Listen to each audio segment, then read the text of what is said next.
Alors, vous avez dans le monte asynchrone, on donne V1, V2,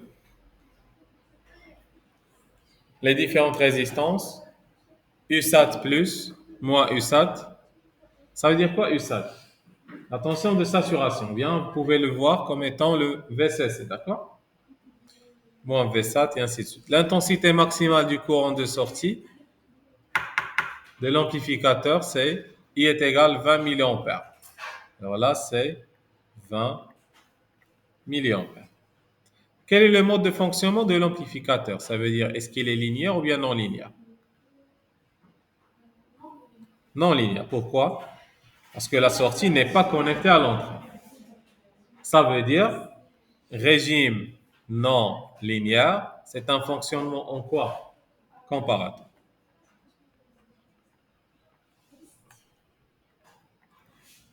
Ça, c'est ça. Lorsqu'il fonctionne en comparateur, quelles sont les règles que vous aurez? Très bien. Le VS est égal à D, V plus, le moins V moins. Avec, idéalement, bien sûr, ça, c'est généralement, il sera idéal. Avec, on peut dire, c'est un gain infini. AD, c'est le gain en mode différentiel. Je vais l'appeler le gain en mode différentiel.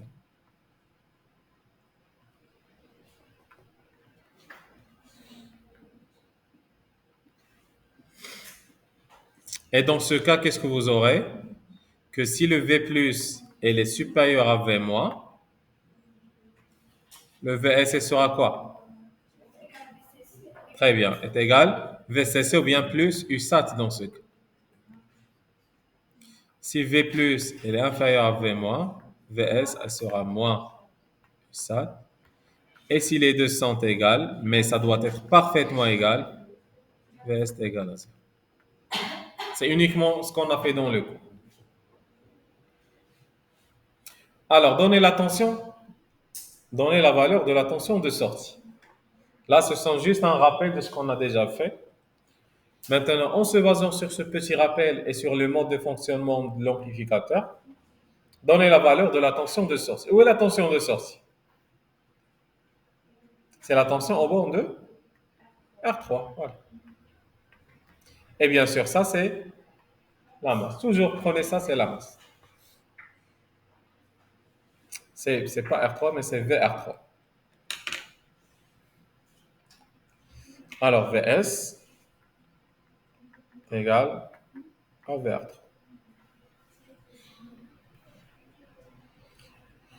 Alors, combien ça va être notre VS dans ce cas?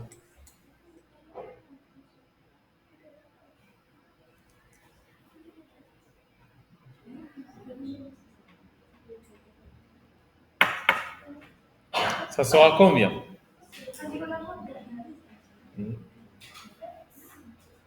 Regardez, il faut déterminer le V plus et le V moins, n'est-ce pas? Le V plus est égal à combien? Regardez.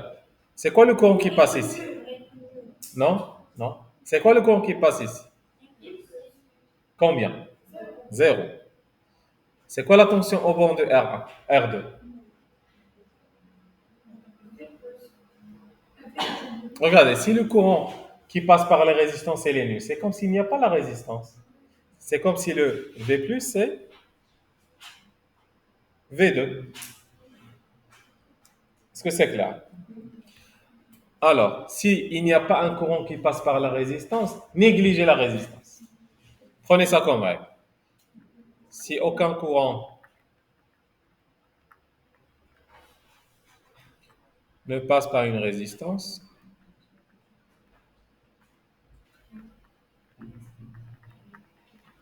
cela veut dire négliger la résistance. C'est comme si la résistance n'est pas là. C'est juste un fil. Et bien sûr, la résistance, vous allez la remplacer par un fil. Et c'était le cas de l'exercice précédent. Bien sûr, regardez, l'exercice précédent, qu'est-ce qu'on avait? Aucun courant ici n'a passé par la résistance. Ainsi, la résistance, je l'ai remplacée par un fil. Ainsi, le V+, c'est 0. C'est la même chose. Alors, oublions qu'il y a ici une résistance. Oublions ici qu'il y a une résistance. Il n'y a aucun effet. Ainsi, le V+, ce sera où le V+? C'est là. Et là, ce sera quoi? Un V-. Ainsi, le V+, c'est V2. Et le V-, c'est V1. Alors, je vais écrire tout simplement que là, c'est le I- est égal à 0. Cela veut dire que tout cela, c'est un fil conducteur. I plus, c'est 0. Tout cela, c'est un fil conducteur. Est-ce que pour le R3, le courant, il est nul?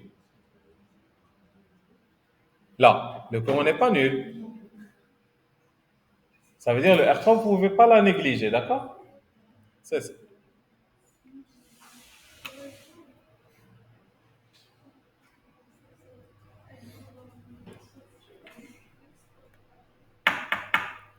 Alors, qu'est-ce qu'on a maintenant? D'après l'analyse, on a trouvé que le V1 est égal à V-. Le V2 est égal à V+.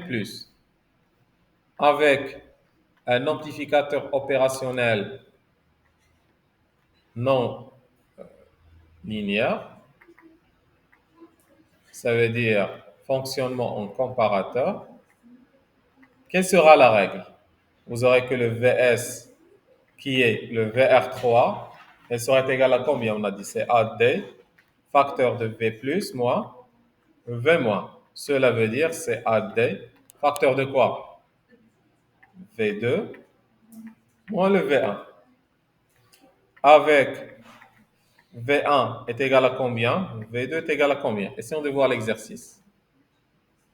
V1, c'est combien? Moins 6. Et le V2, c'est moins 5. Moins 6 volts, moins 5 volts. Je remplace Vs, elle sera AD, facteur de V2 qui est moins 5, moins 6. Ça sera combien? Moins 6, ça sera combien? AD, ça sera moins 5 plus 6, ça sera est égal. C'est pas vraiment AD, mais c'est AD facteur de plus 1. Ainsi, le Vs, c'est plus l'infini. Mais c'est bien sûr, rien ne peut aller jusqu'au plus l'infini. Si c'est plus l'infini, cela veut dire que c'est, regardez, c'est U7. Si c'est moins l'infini, c'est moins U7. Alors le Vs maintenant, qui est égal à VR3, est égal à plus U7. U7 c'est combien? 14.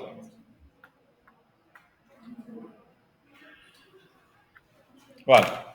Prenez cette analyse s'il vous plaît.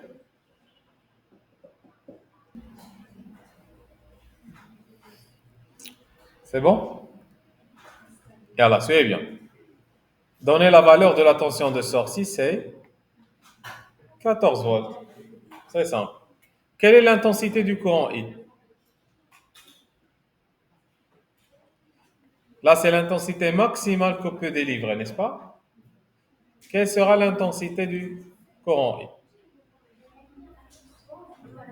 Voilà, on a le VR3, on a le R3. Voilà. Je peux effacer.